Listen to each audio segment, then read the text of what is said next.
णमो अर्हन्ताणं नमो सिद्धाणं नमो आयरियाळं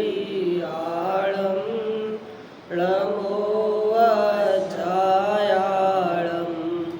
नमो लोये सबसाहुळं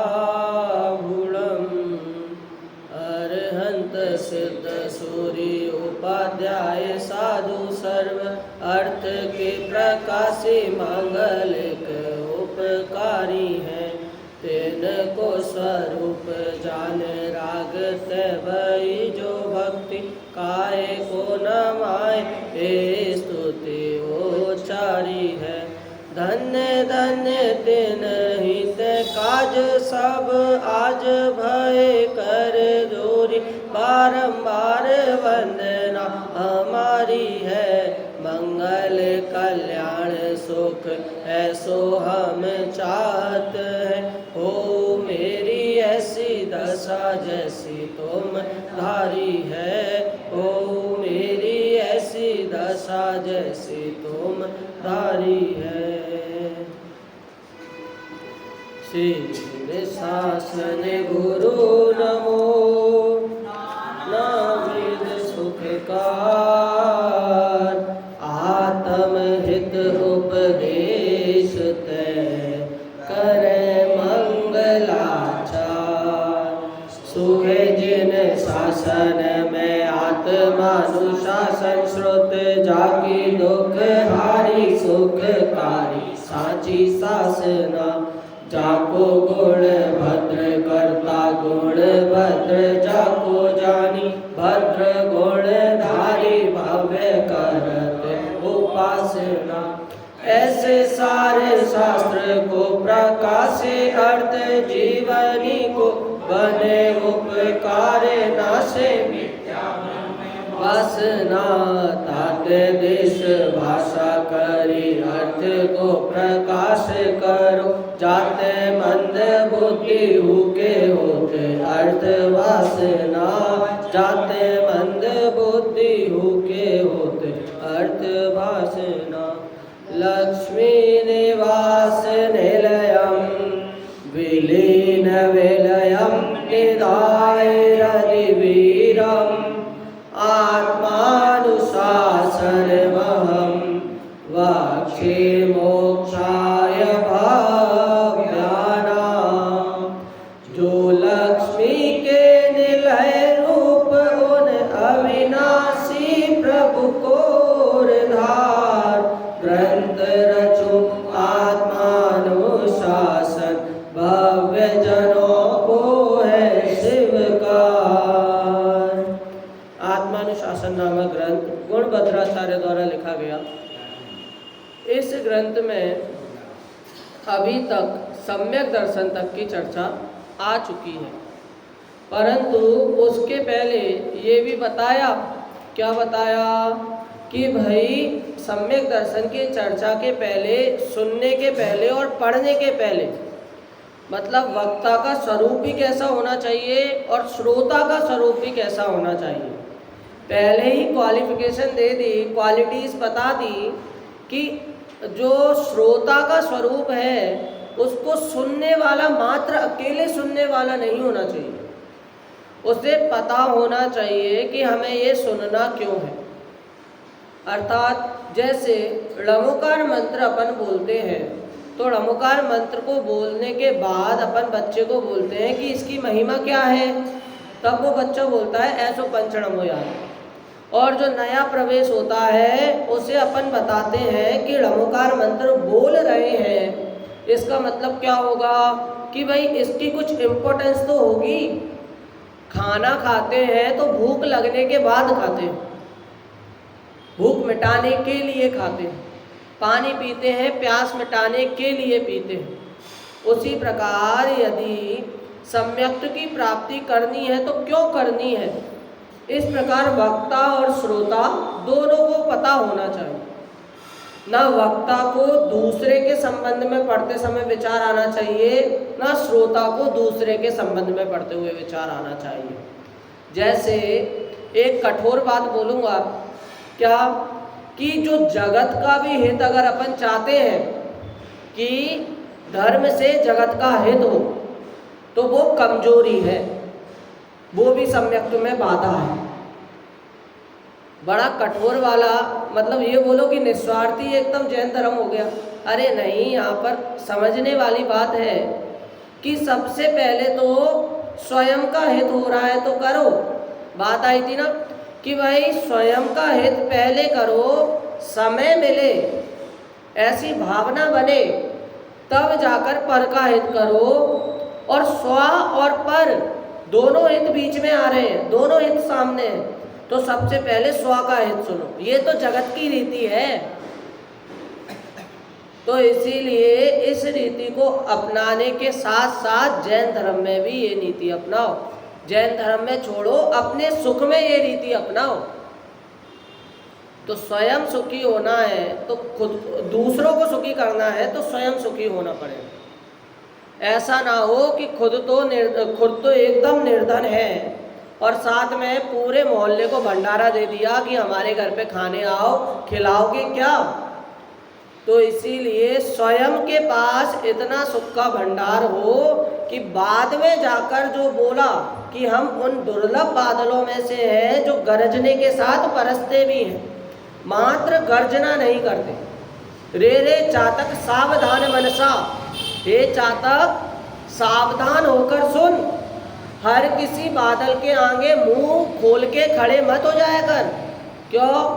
क्योंकि सारे बादल तो, बहुत से बादल गरजने वाले हैं मात्र, लेकिन वो बादल बहुत विरले हैं जिनके अंदर पानी होगा और वो धरती को भिगाने की सामर्थ्य रखेंगे। तो इसीलिए हर बादल के सामने आशा लेकर खड़े मत हो। उसी प्रकार हर किसी जगह पर आशा लेके मत चले जाओ कि भाई यहाँ पर जाएंगे तो हमें सुख हो जाएगा, पेड़ पूजेंगे तो हमें सुख हो जाएगा, सूर्य पूजेंगे तो हमें सुख हो जाएगा। अरे भाई, आप कहोगे चक्रवर्ती भी तो सूर्य देखते थे, पूजा करते थे, वंदना करते थे। अरे भाई, सूर्य एक विमान है और उसमें जिनबिंब है, अकृत्रिम जिनबिंब है।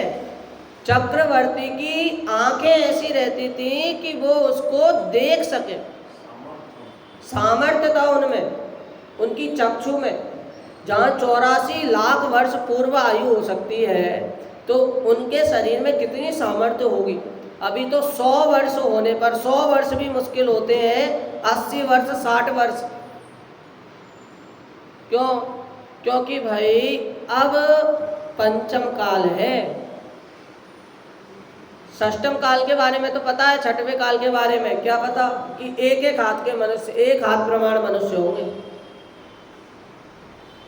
ये देखकर आश्चर्य होता है और थोड़ा भय भी होता है। थोड़ा क्यों, बहुत ही भय होना चाहिए। कि भय होता है कि अभी की स्थिति ऐसी है तो आगे जाकर स्थिति कितनी बुरी हो सकती है, संसार की स्थिति। अभी कोरोना काल आया, कोरोना काल में भी यही बातें चल रही थी कि प्रकृति अपना रूप दिखा रही है। अरे कई लोग बोल रहे थे, न्यूज़ चैनल पे आ रही थी क्या, कि भाई जिसका पापोदय है वो जगत का पूरा पापोदय होगा, लेकिन जिसका पुण्योदय होगा वो पुण्य में रह जाएगा, उसको कुछ नहीं होगा। और जिसका पुण्योदय पूरे जगत में है और लेकिन पापोदय इसका है, तो वो पुण्योदय में भी रोएगा, उसका पाप का उदय आकर ही रहेगा। कैसे भाई, सूरत में आया था, कच्छ में आया था, कच्छ में भूकंप आया, वहाँ पर जिन मंदिर अकेला बच गया, जो कि और बाकी जो बिल्डिंगें थी, बड़ी बड़ी बिल्डिंग, बड़ी बड़ी इमारत सब गिर गई, मात्र एक जिन मंदिर बचा और उसमें जिन मंदिर में जो लोग थे वो बचे। ऐसा क्यों हुआ? क्योंकि भाई वहाँ पर पुण्योदय था। अभी ट्रेन की एक्सीडेंट की घटना देखें तो ट्रेन पटरी से उतर गई और वहाँ पर सब, कोई इंजर्ड हो गया, कोई की डेथ हो गई, लेकिन वहाँ पर जो शिखर जी की यात्रा जा रही थी, जो परिवार जा रहा था, उनको एक खरोंच नहीं आई। हाँ, वास्तविक है, ये न्यूज़पेपर में भी आया था। हाँ हाँ, संग था। उनको एक खरोच नहीं आई, क्यों? पुण्य का उदय। और जहां पर अपन देखें कि तीर्थ आदि जिनका पुण्य का उदय भी नहीं है, वो यदि तीर्थ में भी जा रहे हैं तो भी एक्सीडेंट हो जाए। कौन सा वो फेमस जगह है? केदारनाथ। वहां पर बताइए कि इतनी संग जा रहा था, पापोदय ऐसा था कि वो पूरी ढलान बाढ़ में वो सब बह गए। क्यों? क्योंकि वहां पर पापोदय था। पापोदय लगता कैसे, होता कैसे? कि भाई पापोदय भी उसी कारण से होता है, जब पूर्व में किए हुए कर्म को याद करता है तब नए कर्म और बनते हैं। पूर्व में किए हुए अपने पापों को याद करता है तब और पाप बनते हैं। जैसे किसी बच्चे ने गधा गाली देने का नियम लिया और उससे गधा निकल गया गलती से। अब वो वही फूट फूट कर रोए कि हे भगवान गधा निकल गया, हे भगवान मुझे पाप लगेगा, हे भगवान मैंने नियम लिया था। अरे भाई निकल गया, हो गया सो हो गया, उसका प्रायश्चित ले। परंतु यदि उसी बात को याद करते हुए रोते रहेगा तो तेरा जो समय है आराधन का वो बिगड़ेगा। हाँ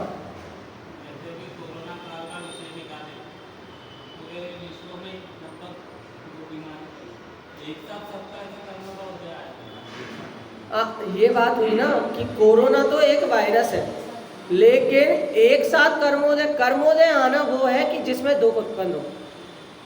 जैसे मैं बता रहा हूँ, जैसे कर्मोदय किन किन का आया? अमीर से अमीर लोग थे, वेंटिलेटर ले लिया खुद का, ऑक्सीजन सिलेंडर ले लिया, घर पे सब कुछ व्यवस्था हो गई। जो घर के बाहर भी नहीं निकले उनको कोरोना हो गया, और जो मजदूर आदि थे वो काम कर रहे थे लेकिन उनको कोरोना नहीं हुआ। तो वो तो वस्तु स्थिति के कारण वो तो सारे संसार में वो कोरोना चल रहा था, परंतु कर्म का उदय किसका आया? पुण्य और पाप के अनुसार वो कर्मोदय है। बारिश होती है सब जगह एक जैसी होगी, लेकिन वही बारिश आराम से भले हो रही है, लेकिन घर के बाहर निकलने वाले को दिक्कत इस बात से होगी कि कीचड़ बहुत है, किच हो जाता है।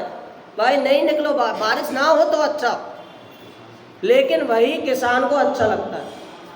और वही बारिश किसान को भी दुखदायक जब होती है जब वो बारिश बहुत जोर से आ जाए तो उसकी फसल बर्बाद हो जाए। तो एक ही बारिश कभी किसान को अच्छी है पुण्योदय के कारण, और वही बारिश कभी किसान को बुरी है। हाँ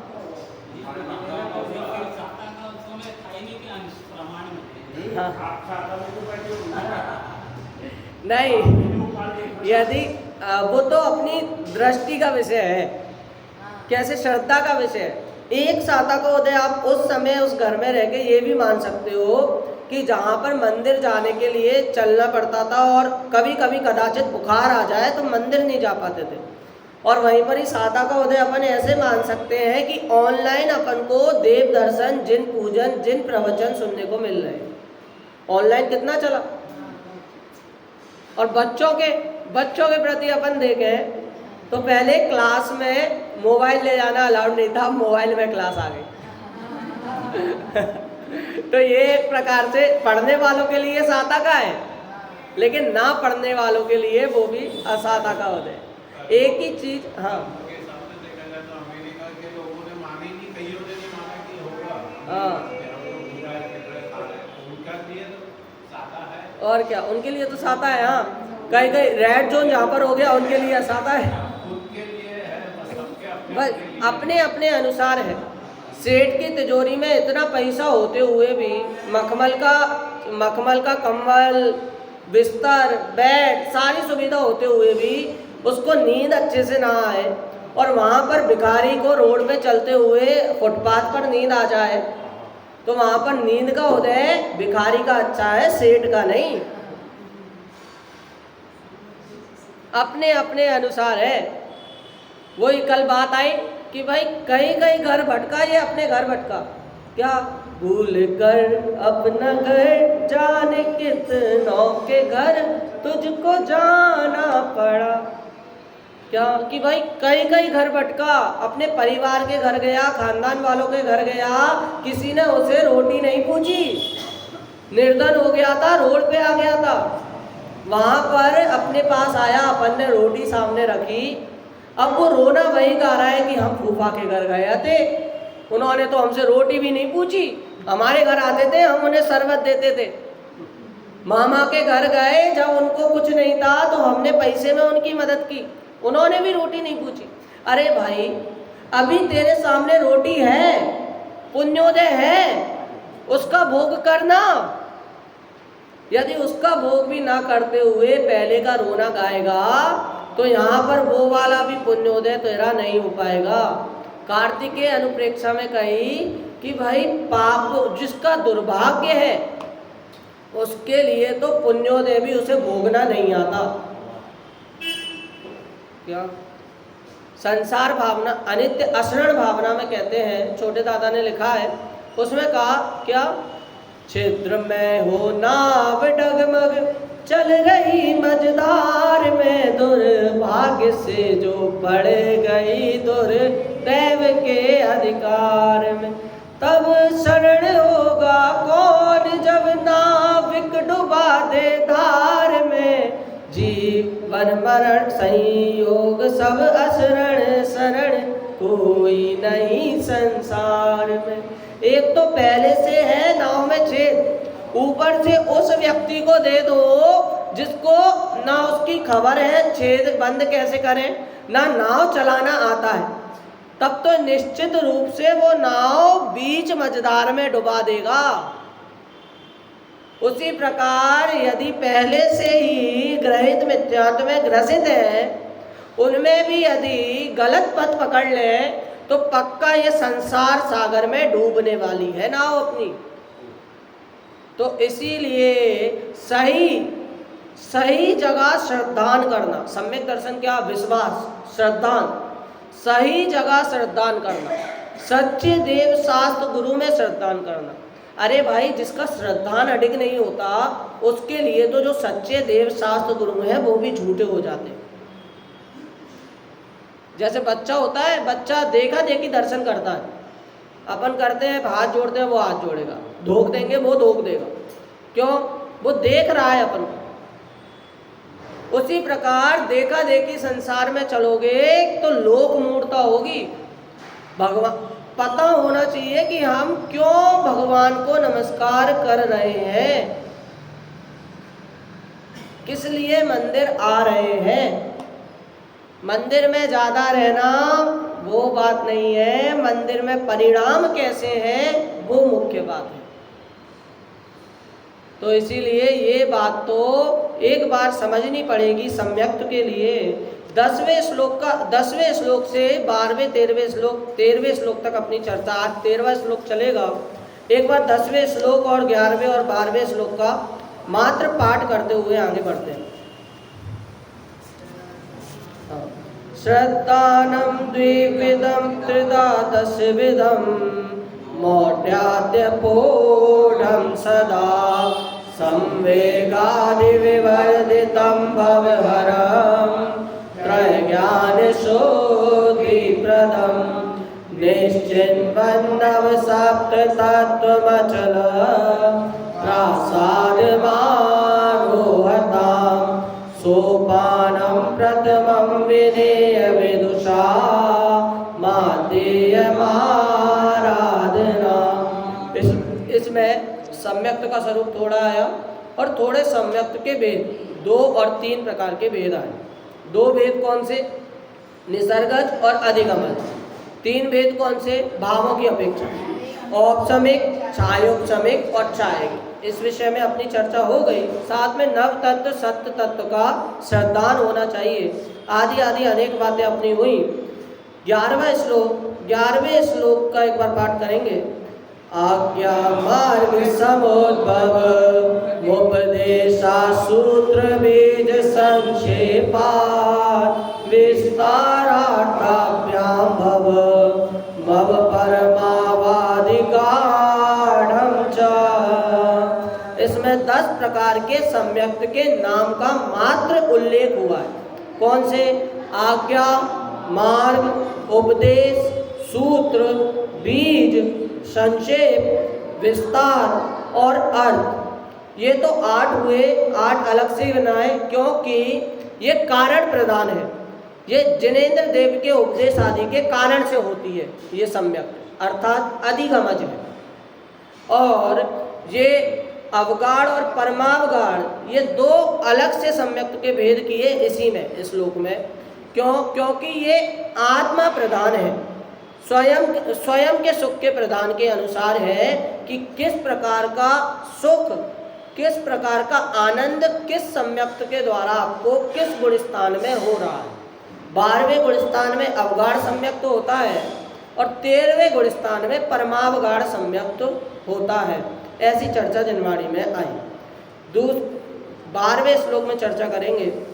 आज्ञा सम्यक्त मुक्तम यदुत विरुचितम वीतराग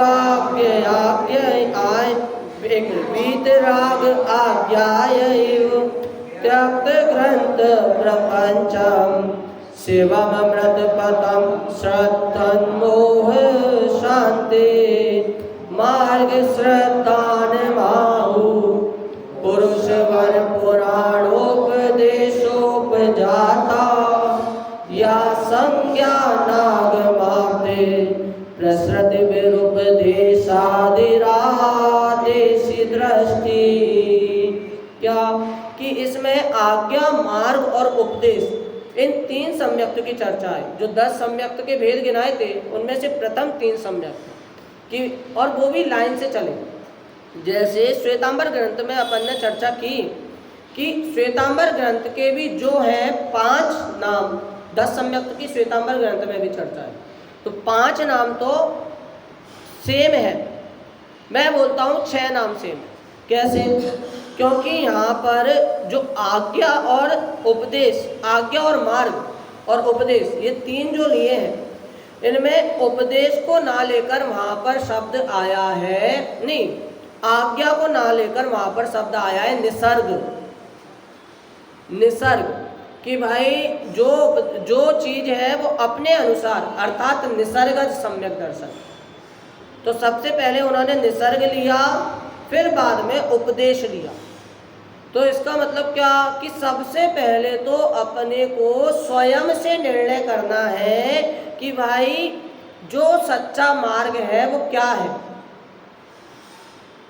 सबसे पहले स्वयं उसकी नॉलेज होनी चाहिए कि 2 पथ हैं, तो 2 पथ में से मुझे जहाँ जाना है, जहाँ मेरी डेस्टिनेशन है, वहाँ पर से मैं कौन सा पथ चुनूं।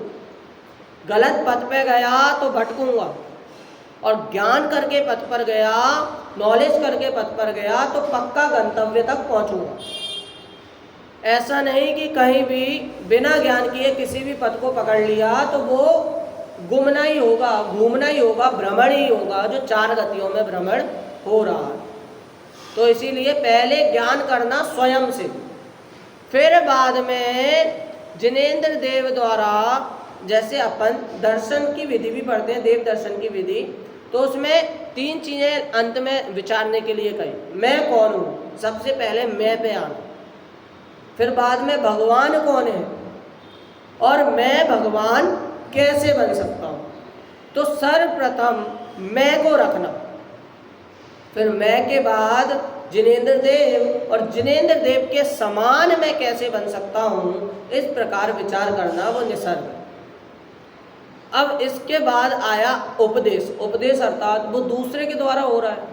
तो हालांकि अधिगमज इसमें सम्यक दर्शन नहीं बोला, लेकिन उपदेश बोला तो उसको अधिगमज के रूप में लेना कि दूसरे के उपदेश आदि द्वारा, सच्चा वक्ता के उपदेश आदि द्वारा मुझे वो सम्यक्त की प्राप्ति हो रही है, वो सम्यक्त ग्रहण हो रहा है। यहाँ पर देखना कि 2 चीज़ों की चर्चा, मतलब उपदेश के लिए 2 पंक्तियाँ लिखी। क्या? मार्ग श्रद्धान माहु पुरुष वर पुराण उपदेशोपजाता या संज्ञा नाग मावधि प्रसृति विरुपदेशादि रादेशी दृष्टि। क्या कि भाई बाह्यांतर परिग्रहों का त्याग करना पड़ेगा पहले उसके लिए, फिर उसके बाद श्रद्धान करना पड़ेगा। और श्रद्धान कैसे होगा? अंतरंग से होगा। तो इसमें हालांकि ये शब्द नहीं आया कि अंतरंग का परिग्रह का त्याग करना है, परंतु अंतरंग से श्रद्धान करने के लिए अंतरंग परिग्रह का भी त्याग करना पड़ेगा, ऐसा अपन को लेना है। और बाद में क्या बोला कि इस प्रकार उत्तम पुरुष पुराण आदि में जो आया है, प्रथमान योग में जो आया है, वहाँ पर जैसे अंजन चोर आदि की कथा, राम आदि की कथा, उनकी कथा के अनुसार बताते हैं कि ये पहले कैसे थे और बाद में इन्होंने भी सम्यक्त्व की प्राप्ति की, और इसीलिए उनके समान बनना है। यहाँ पर उनका क्या कहते हैं, जैन धर्म में ज़्यादा से ज़्यादा आप देखोगे ना, ज़्यादातर कि भाई जो पहले पशु गति में थे ना, त्रियंच गति में थे, उन्होंने त्रियंच गति में से ही सम्यक्त्व धारण किया, अर्थात उसी गति में उन्होंने वो मोक्ष का बंध किया था। जैसे महावीर भगवान पहले की पर्याय थी शेर, पार्श्वनाथ भगवान की पहले की पर्याय क्या थी? हाथी आदि अनेक अनेक, मगर सूकर आदि जो भी थे उनकी पहले की पर्याय, मतलब वो भी जानवर थे और बाद में जाके गड़दर बने। तो इस प्रकार देखें तो जैन धर्म में एक वाक्य भी कहीं कहीं लिखा आता है कि भाई ये तो पशु से भगवान बनाने वाला रास्ता है। यहाँ पर ये नहीं होगा कि भक्त ही भक्त बने रहे, यहाँ पर तो भक्त नहीं भगवान बनने की प्रेरणा देते हैं। जो उपदेश आदि होते हैं वो तो प्रेरणात्मक होते हैं, वो तो विवेक वाले होते हैं, जो कार्य अपन करते हैं वो तो प्रेरणात्मक होते हैं, लेकिन सम्यक तो इसको नहीं कहते। प्रेरणा तो कोई भी दे सकता है, सम्यक्त का धारण करने वाला तो उस प्रेरणा को अपने स्वरूप में समाहित करे, उसको अपनाए, तब जाकर उसे सम्यक्त की प्राप्ति होती है। इसलिए वहाँ पर जो अपन ने श्वेतांबर ग्रंथ से मेल खाया उसकी चर्चा भी यहाँ पे, हाँ शास्त्र समुच्चय सार, अच्छा है शाम, अच्छा हाँ वही सुनूंगा तो मैं। तो फिर इसके बाद 13वें श्लोक पर आज अपनी चर्चा होनी है, जो सूत्र बीज और संक्षेप सम्यक्त का स्वरूप यहाँ पर कहेंगे। एक बार श्लोक का पाठ करते हैं। श्रद्धरा श्लोक, ये भी श्रद्धरा है, जैसे पहले वाला श्लोक था वैसे ही इसको पढ़ेंगे। आकर्ण्याचार सूत्रम मुनिचरण विदे सूचनम श्रद्धान सूक्तासौ सूत्र दृष्टिर दुरधिगम गतेरर्थ सार्थस्य बीजयी कैश्चित् जातोपलब्धे समवसरण साध बीज दृष्टि प्रकार्थान संक्षेपेणैव भूत्वा रुचिमुपगतवान् साधु संक्षेप दृष्टि।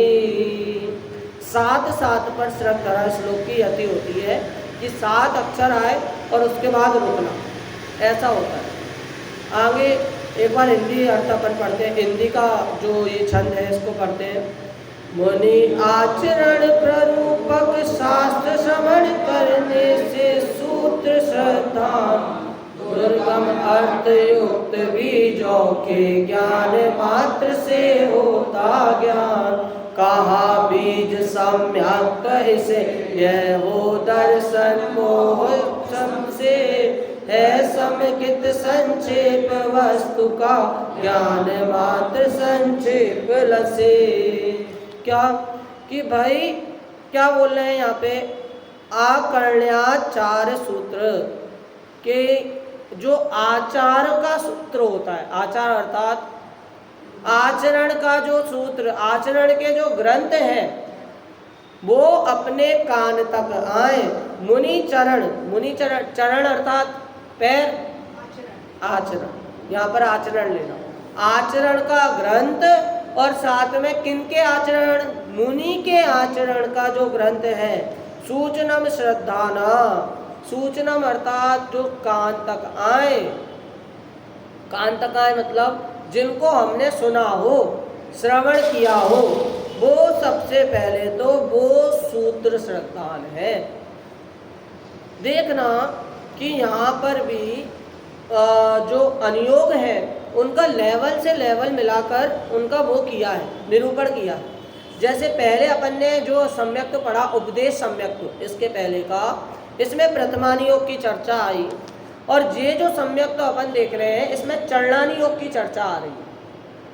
लेकिन अपन यही सूत्र सम्यक सूत्र श्रद्धान उसमें देखेंगे, श्वेतांबर वाले ग्रंथ में, उसमें ये कहा कि जो श्रुत पढ़ता है और जो अंतरंग श्रुत और बहिरंग श्रुत द्वारा सम्यक्त धारण करता है, मतलब अंतरंग श्रुत और बहिरंग श्रुत से सही तत्व का विचार कर सम्यक्त धारण करता है।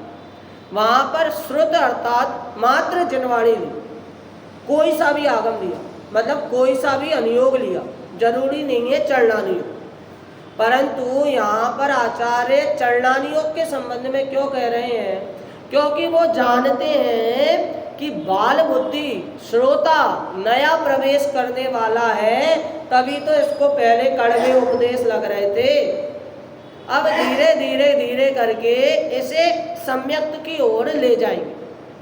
सबसे ज़्यादा सुखी जैन धर्म में, सुखी का मतलब क्या कि भाई जो जितने आत्मा के नज़दीक आता गया वो उतना उतना सुखी होता गया। सबसे पहले तो बताएंगे कि मंदिर जाना चाहिए, फिर बताएंगे मंदिर जाकर पूजा पाठ आदि करना चाहिए, उपवास आदि का बताएंगे, उपवास आदि का स्वरूप बताएंगे, बाद में ब्रह्म स्वरूपी आत्मा के नज़दीक आने का उपाय बताएंगे। तो इस प्रकार सबसे पहले थोड़ा सुखी और थोड़ा थोड़ा थोड़ा करके उसको पूर्ण सुखी करने का उपाय जिनवाणी में कहते हैं। तो इसीलिए यहाँ पर भी चरणानुयोग संबंधी चर्चा आई कि भाई आचरण का जिसमें उपदेश हो। आचरण क्यों भाई? सम्यक्त के लिए आचरण कौन देखता है? अरे भाई आचरण भी देखा जाता है। जैसे बहुत सारे यहाँ पर शास्त्री खड़े हो और उनमें एक ऐसा शास्त्री या ऐसा ब्रह्मचर्य वाला ब्रह्मचारी हो जो सारे सब कुछ करता हो, मतलब सब कुछ अर्थात जो भी आचरण है उसे अच्छे से पालता हो, तो उसके प्रति विशेष प्रभुता जागृत होती है। तो उसी प्रकार मात्र उपदेश आदि अकेले नहीं, उसमें जो उपदेश दे रहे हैं ऐसे आचरण ग्रहण करने की सामर्थ्य हो, तब जाकर सूचनम श्रद्धाना सूत्र श्रद्धान कहेंगे। और क्या क्या बोला? दुर्गम अर्थ युक्त बीजों के ज्ञान मात्र से होता जाए। क्या कि भाई दुर्गम मतलब दुर्गम मतलब जो राग द्वेष आदि विकार है उनसे रहित, ऐसे दुर्गम रहित दुर्गम अर्थ युक्त बीजों के, क्या सही बोल रहा हूँ क्या? दुर्गम मतलब गलत बोला। दुर्गम मतलब क्या? हाँ मैं वही बोल रहा हूँ, मैं तो ध्यान आकर्षित कर रहा हूँ। क्या कि दुर्गम मतलब क्या कि भाई गणित आदि शब्दार्थ का ज्ञान होना चाहिए। कैसा ज्ञान? मात्र यहाँ पर ये वाला ज्ञान नहीं कहा। एक टोडरमल जी लिखते हैं कि भाई इसको सबसे पहले तो शब्दों का अर्थ पता हो, और फिर उसके बाद गुणस्थान समझने के लिए, और फिर उसके बाद गणित का अर्थ पता हो, गणित की इसको नॉलेज होनी चाहिए। चलो ये दो तो सही। और बाद में बोला जो परंपरा है इसकी भी इसे नॉलेज होनी चाहिए। ये अगर नॉलेज नहीं होगी दो की, कि शब्द की और गणित की, तो चलो थोड़ा चल भी जाएगा, लेकिन परंपरा अनुसार वो वाली नॉलेज नहीं होगी, वो शिक्षा नहीं होगी, तो इसे बहुत दुख भोगना पड़ेंगे। यदि इसे पता नहीं होगा कि सच्चे देव का स्वरूप वीतरागता, सर्वज्ञता और हितोपदेशिता है, तब तो ये श्रद्धान करना इसको बहुत कठिन हो जाएगा। और सही बताएं तो अभी तो आजकल अपन देखें तो दर्शन भी सही से नहीं होते लोगों के। कैसे? हाँ, या तो जल्दी जल्दी ऐसे करके हो जाते हैं, या तो जो जब दर्शन होते हैं तब मोबाइल हाथों के बीच होता है। क्या कि भाई इतनी उसमें जगत प्रपंचों में, संसार में, व्यापार में इतनी रुचि लगी हुई है कि बार बार मंदिर में रहने पर भी, प्रवचन चलने पर भी वो बार बार मोबाइल में देखता है। क्या कि कोई मैसेज ना आया हो, समय ना हो रहा हो, धंधे का समय ना हो रहा हो, तो भाई सम्यक तो सर्व समर्पण मांगेगा। व्यापार हो, मीटिंग हो या कुछ भी हो, यदि सम्यक्त प्राप्ति करनी है तो रुचि सम्यक्त की तरफ होनी चाहिए, ना कि कहीं और। जैसे डॉक्टर की जो पढ़ाई कर रहा है, यहाँ पर अपन जैन धर्म की पढ़ाई कर रहे हैं, तो इसलिए आचरण भी जैन धर्म का बताएंगे और जो कथाएं होंगी वो भी जैन धर्म की बताएंगे। जैसे कोई डॉक्टर आदि की पढ़ाई कर रहा है तो डॉक्टर के लिए उसे डॉक्टर की बुक चाहिए रहेगी, MBBS की बुक चाहिए रहेगी, और साथ में अच्छा तो जब हो जाएगा जब MBBS की बुक मिली और साथ में कोई पढ़ाने वाला मिल गया, तब तो और मजा। और कौन पढ़ाने वाला? जिसने भाई टॉप किया है, तब तो और अच्छा लगेगा। उसी प्रकार यहाँ पर भी जिनवाणी पढ़ रहे हैं। जिनवाणी अर्थात जिनेंद्र भगवान बनने के लिए जो वाणी कही है वो। अब उनमें भी अपन को वो मिल गए। कौन मिल गए? कि जिन्होंने वो पद धारण किया है, जिनेंद्र पद, ऐसे भगवान वो अपन को मिल गए। कहाँ मिल गए भाई? वो तो मोक्ष गए। अरे नहीं, उनकी वाणी तो है, मंदिर इसलिए तो बनाए हैं, उनकी वेदी इसलिए तो है, जिन दर्शन कर निज दर्शन पा। ये जब समझ में आ गया तब सम्यक्त हो गए। अरे भाई, आप तो छोटी छोटी बातों पे सम्यक्त कहते हैं। कभी कहते हैं कि है ना विश्वास कर लो तो सम्यक्त हो गया, कभी कहते हैं संसार से दूर हो जाओ तो सम्यक्त हो गया, कभी कहते हैं कि संसार के हित के बारे में नहीं सोचो, मात्र अपने हित के बारे में सोचो तो सम्यक्त हो गया, कभी कहते हैं कि भाई व्रत आदि करो तो सम्यक्त हो गया, और कभी इन सब चीज़ों का ही निषेध कर रहे हैं। हाँ, अपन तो भाई जिनेंद्र भगवान हैं, जैसे उनके लिए प्रिय वस्तु हालांकि उनके लिए नहीं है, अपन तो संसार भाषा में बोले तो प्रिय आत्मा है, आत्मा है, और उनकी वाणी अपन पढ़ रहे हैं। एक पंक्ति आती है, प्रिय के प्रिय भी प्रिय होते हैं, हम उनका अभिनंदन करते। क्या? जिस प्रकार प्रभु ने, भगवान ने जैसे अपने संसार राजपाट को त्याग दिया और मात्र एकमात्र अपने आत्मा को प्रिय समझकर उसमें रुचि श्रद्धान किया, तो जिस प्रकार जिनेंद्र भगवान यदि प्रिय है तो उनके कहे हुए उपदेश, उनकी दिव्य ध्वनि वो भी प्रिय है। अभी आगे एक बीज वो भी आएगा। क्या सा? बीज सम्यक्त। कि भाई बीज सम्यक्त के बारे में कहेंगे तो अपन कहते तो हैं कि मात्र समप शरण में जो वाणी होती है वो ओमकारमयी होती है। ये तो सुना है कि भाई जो दिव्य ध्वनि होगी वो ओम शब्द में ही अकेले निकलेगी, परंतु सही बताए तो ऐसी बात नहीं है। अपन ने तो उस बीज अक्षर अर्थात ओम को सारे बीज अक्षरों के प्रतिनिधि के रूप में खड़ा कर दिया है। आप कोई सा भी शास्त्र पढ़ लेना, अपन भक्ति और पूजन को छोड़कर कोई से भी शास्त्र में ये नहीं होगा कि उनकी ध्वनि ओम के रूप में निकल रही है। क्यों भाई? अनेक बीजाक्षरों के रूप में निकलती है। ओम, ह्रीम, श्री, ये भी जो अपन मंत्र पढ़ रहे हैं ये बीजाक्षर है। तो इस प्रकार अनेक बीजाक्षरों के स्वरूप प्रतिनिधि के लिए अपन ने ओम को यहाँ पर लाकर खड़ा कर दिया। और गणधर होते हैं वो अनेक बीज बुद्धि के धारक होते हैं। अनेक क्यों बोला? क्योंकि आगे कहेंगे कि अनेक बीज बुद्धि अपन को नहीं चाहिए, अपन को तो मात्र थोड़ी बीज बुद्धि से ही सम्यक्त के प्राप्ति के उपाय के बारे में सोचना है। आप कह रहे हो आचरण कर कर ये सब हटा दें, मतलब परिग्रह का त्याग कर दें, आचरण आचरण कर लिया, परिग्रह का त्याग कर दिया, अब हमारे पास बचा क्या? तो भाई हमारे पास ज्ञान बचा। क्या कह रहे हैं देखो, कहा बीज सम्यक्त इसे यह हो दर्शन मोहोपशम से। क्या कि जो ज्ञान में जो विकार है, मोह है, उसका उपशम कर दें, तब जाकर अपन को बीज बुद्धि प्राप्त हो।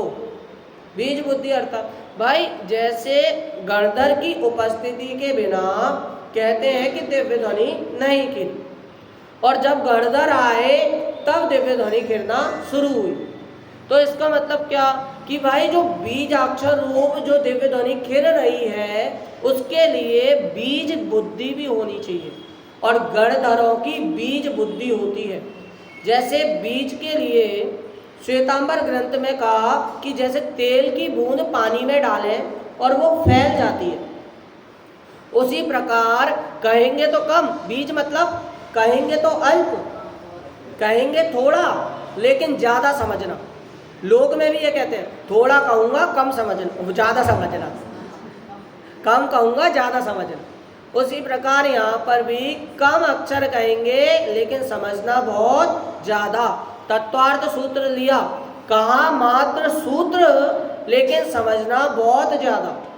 6 डाला रही, गागर में सागर भरने का काम किया, अर्थात कहा कम समझना ज़्यादा। तो इसीलिए यहाँ पर बीज बुद्धि होना, थोड़ी बीज बुद्धि होना वो भी जरूरी का। और फिर इसके बाद क्या कहा कि है संकित संक्षेप वस्तु का ज्ञान मात्र संक्षेप लसे। क्या भाई कि भाई संक्षेप लसे मतलब क्या हुआ कि संक्षेप में कहा तो उसे संक्षेप में नहीं, है संकित संक्षेप वस्तु का ज्ञान मात्र संक्षेप लसे। मात्र संक्षेप में ज्ञान को लेना और संसार की वस्तुओं को मत लेना। संसार तो भाई हटाने के लिए ये बात कह रहे हैं, और उसी में यदि संसार डाल दो, अपना हित मतलब व्यापार आदि में, घर गृहस्थी आदि में डाल दो, तब तो वो ज्ञान व्यर्थ गया। इसलिए लेवल वाइज लेवल सम्यक्त की प्राप्ति करना। अब आगे जो 2 श्लोक हैं, विस्तार अर्थ और अवगाढ़ और परमावगाढ़ सम्यक्त का स्वरूप, 4 सम्यक्त का स्वरूप कहेंगे। इस प्रकार विचार करना चाहिए और सम्यक्त की प्राप्ति से शीघ्र ही शिवरमणी का वर्णन करें। इस प्रकार मंगलवाणी से विराम।